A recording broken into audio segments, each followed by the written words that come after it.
change the world? Start off by making your bed. If you make your bed every morning, you will have accomplished the first task of the day. It will give you a small sense of pride, and it will encourage you to do another task, and another, and another. And by the end of the day, that one task completed will have turned into many tasks completed.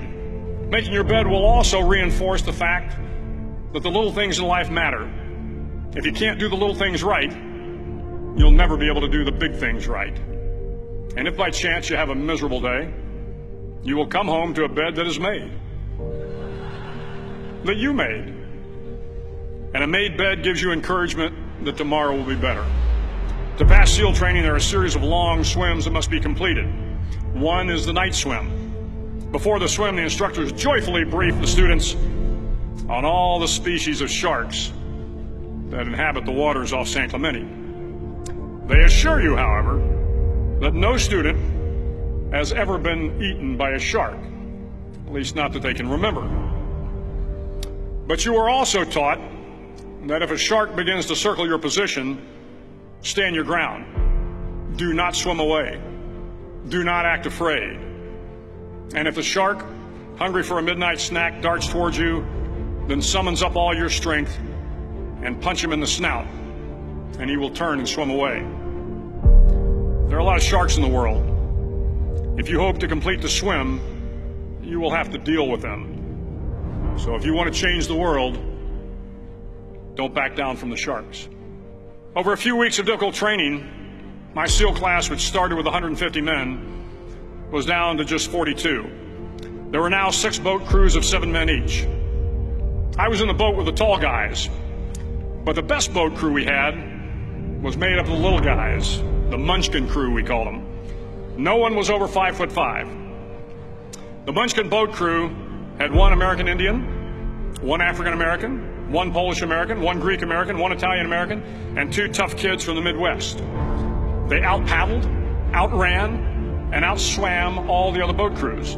The big men in the other boat crews would always make good-natured fun of the tiny little flippers the Munchkins put on their tiny little feet prior to every swim.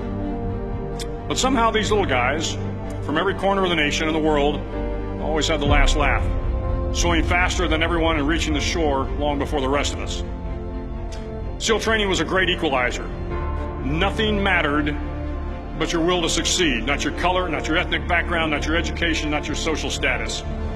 If you want to change the world, measure a person by the size of their heart, not by the size of their flippers.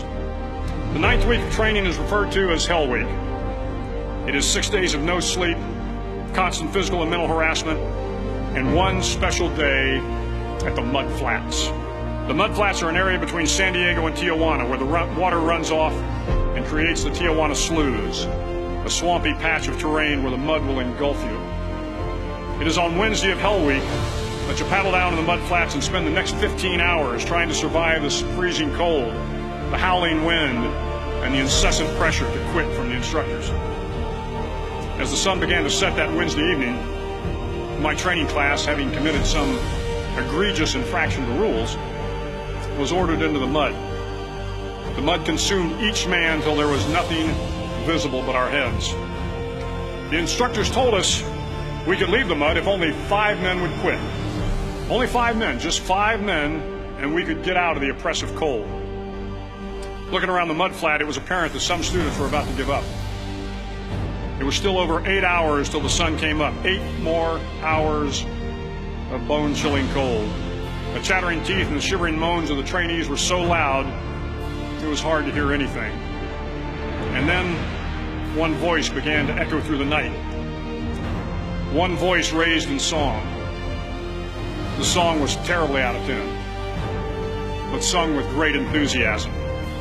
One voice became 2, and 2 became 3, and before long, everyone in the class was singing.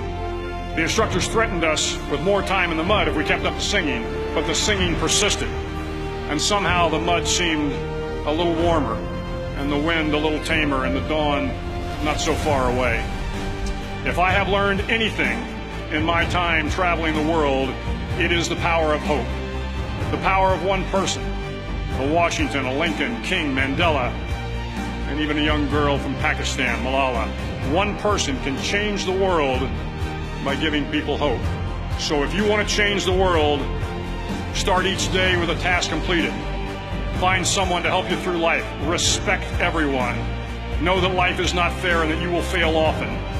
But if you take some risks, step up when the times are the toughest, face down the bullies, lift up the downtrodden, and never ever give up. If you do these things, the next generation and the generations that follow will live in a world far better than the one we have today. And what started here will indeed have changed the world for the better.